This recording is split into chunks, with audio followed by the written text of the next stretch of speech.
we had a video on playing games around sex and releasing old paradigms around relationships, where a woman's not supposed to initiate sex, not supposed to have sex with someone for so many dates or whatever. There's a lot of rules about that in the rules.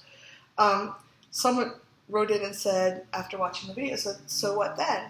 She learns how to express her fear of connection, she's afraid that the gentleman will leave her if she has sex. After she expresses it, what happens then? It seems like this woman equates having sex with a longer-term commitment. Maybe the other person equates it to fun and experience one day at a time and doesn't see it as a commitment. How does she deal with that conversation? This is Reid from readaboutssex.com. Cathy from intimacydojo.com. And honestly, I'd rather know early. If the other person doesn't have the same interest or like the same... There's nothing wrong with wanting casual sex and there's nothing wrong with wanting long-term commitment. But having that conversation early lets them figure out what they have in common. Yeah, I mean, in the dating world, the uncommon thing is for people on those first couple of dates to have like real conversations about their values and especially around sexuality. So I would model that if I'm going to have a real conversation with you and scare you away on the first date, then I didn't waste a second date on you. And again, this is me. If you've watched any of these videos, then you get a little bit more about my orientation on the world.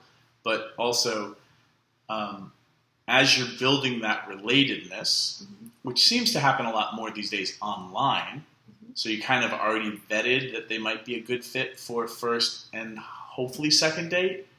When you're meeting in person, if not already in the online conversation, you're having conversations about real things, which include sex and what sex means to you. Not what you are going to say to impress the other person and try to, get them to not run screaming from the restaurant. But like a real conversation about like, well, here's how I like to have sex and have relationships. What about you? Yeah. And one of the things I've noticed is that I was paying attention because I read the rules and I read a lot of the stuff, the normal dating stuff for a long time before I found Reid and sex geeks and people that are self-expressed. And then all went to hell. Yeah, it all went to hell. And one of the things was, as I started sharing more, I noticed I was watching people's reaction. I'm a PhD, I'm a geeky, and I noticed that sometimes people would pull back when I would share too much of what I wanted, and I was like, maybe Reid's descriptions are wrong, like what's going on? And what I found was, if I was sharing it, can I role model with you? Sure. So if I was on a date, and I was like, I really want to have sex with you, and like I was like pulling, and like needing that person to validate me and not being okay in myself, then the person was kind of like, whoa, that's a lot. Like it felt too soon, or like I interpreted it according to the old rules that I was sharing too much or being too forward. Whereas if I was present in myself and I was really okay, whatever your reaction was, or like whether you wanted to or not, like, yeah, you're pretty hot, I'd like to have sex with you. I get that a lot. Come on, that was funny. I don't get it that much. Please continue. Tell me more. It allowed me to be self-expressed without the shame or the neediness. Sure. It allowed me to be self-expressed sooner without needing to follow the rules, which would like if I was trying to date according to the rules and I wasn't telling someone that I wanted to have sex with them, I was like letting them be the pursuer, that would let me hide my neediness or hide that wanting them to validate me.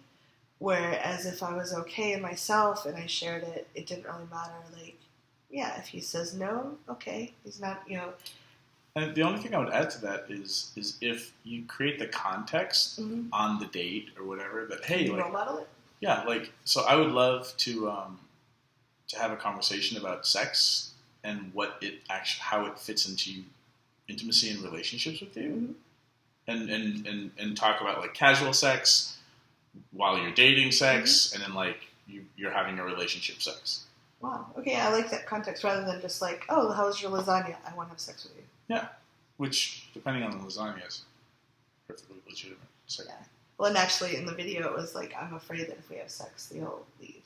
Mm-hmm. So the difficult conversation formula is great one to follow. Yeah, and you can find that at readaboutsex.com/difficult convo.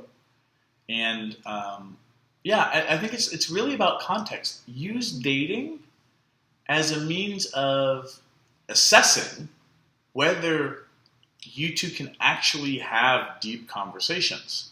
And it doesn't have to be like deep, like, we're going to save the world, but like, so who are you? And what do you know about yourself and what works for you?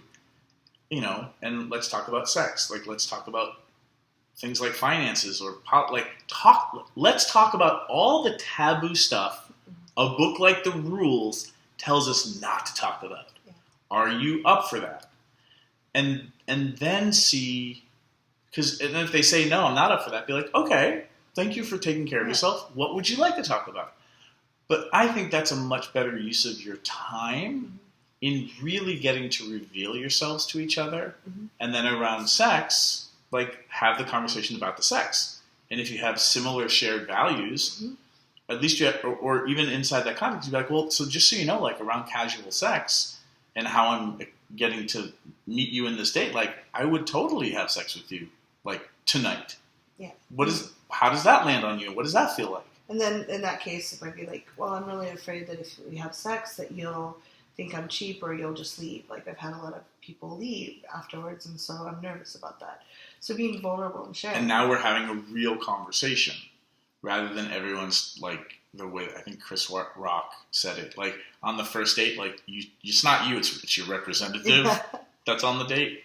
So avoiding that, and again, you'll find your own style of this, but creating context and having real conversations, I think, is a much better way to get to know each other. Yeah.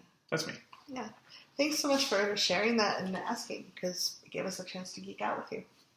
Leave comments below. We'd love to know what you think about sharing vulnerably on dates.